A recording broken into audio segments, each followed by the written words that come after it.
Assalamualaikum warahmatullahi wabarakatuh. Selamat datang di channel Wan N02 bersama saya Wan. Apa kabar kalian semuanya? Semoga kalian selalu dalam keadaan baik-baik saja.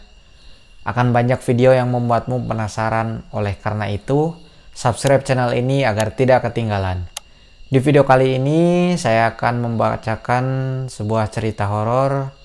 Cerita horor kali ini berjudul Tali Pocong. Sebelum ke videonya, pastikan lampumu sudah dimatikan karena mereka suka kegelapan.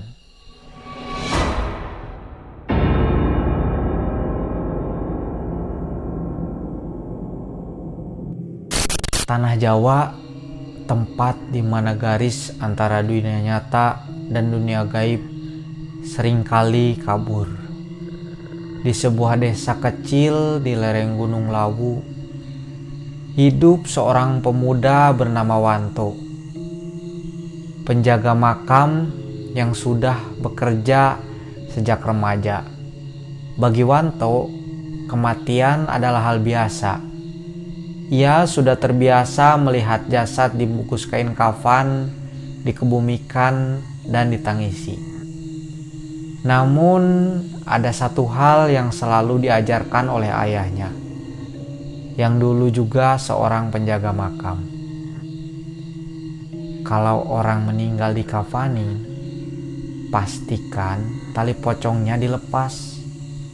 Kalau tidak, dia akan bangkit. Wanto menganggap itu hanyalah mitos sampai suatu hari itu seorang laki-laki tua bernama Pak Raji meninggal dunia. Ia tinggal sendiri di pinggir desa, dikenal pendiam dan jarang bersosialisasi. Karena keluarganya jauh, hanya tetangga dan Wanto yang mengurus pemakamannya. Cuaca saat itu gelap meski masih siang. Langit mendung, angin berdesir aneh. Proses pemakaman berlangsung biasa. Namun, saat jenazah hendak diturunkan ke liang lahat, Wanto sampai ragu.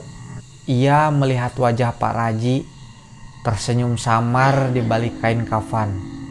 Bulu kuduknya berdiri. Ia menoleh ke Pak RW yang memimpin doa lalu berbisik, "Pak, talinya sudah dilepas." Pak RW menjawab cepat, "Udah kok, udah sesuai syariat." Tanpa curiga, Wanto lanjut proses pemakaman. Tapi malamnya, jam menunjukkan pukul 1:33 dini hari. Suara langkah kaki berat terdengar di depan rumah Wanto. Ia mengintip dari jendela, kosong. Namun, saat ia menutup jendela kembali, terdengar suara ketukan 3 kali di pintu. Wanto membuka pintu perlahan. Tidak ada siapa-siapa. Tapi di tanah ada jejak kaki berlumpur mengarah ke belakang rumah. Dengan senter di tangan, ia menelusuri jejak itu sampai ke kandang ayam. Dan di sanalah ia melihatnya. Sosok pocong berdiri di ujung kandang, diam, hanya kepalanya yang menoleh perlahan ke arah Wanto. Matanya kosong, tapi dari mulutnya keluar suara irih.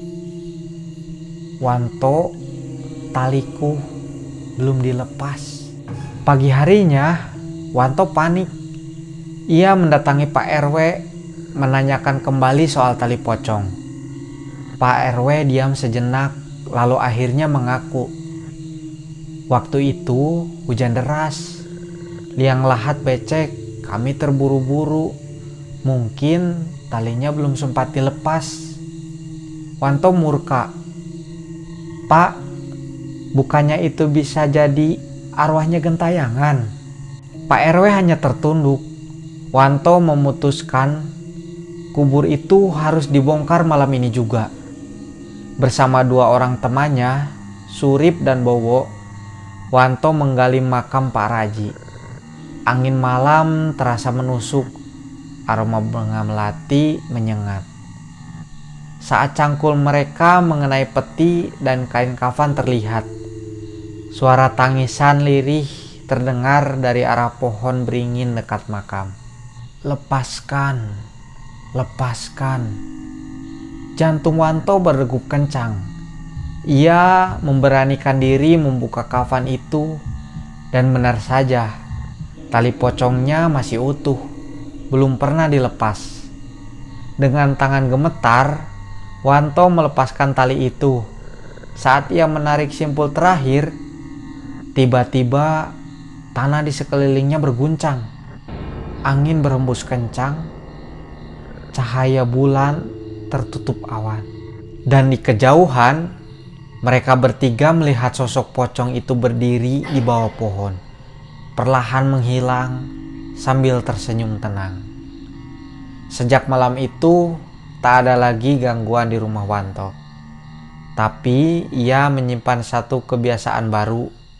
Setiap jenazah yang dikuburkan olehnya, ia pastikan sendiri talinya dilepas. Tidak boleh sembarangan. Konon, jika tali kafan tidak dilepas, arwah tidak akan bisa berpindah dengan tenang. Ia akan kembali menuntut dengan wajah yang kau ingat dan suara yang pelan. Tolong lepaskan. Tamat. Jika kau mengantar seseorang ke liang kubur, pastikan semua prosesnya benar. Jangan menganggap remeh hal kecil, karena kadang yang kecil bisa membawa kengerian yang sangat besar. Sekian untuk video kali ini. Jangan lupa support channel ini dengan cara like, share, dan subscribe. Saya Wan, sampai jumpa di video selanjutnya.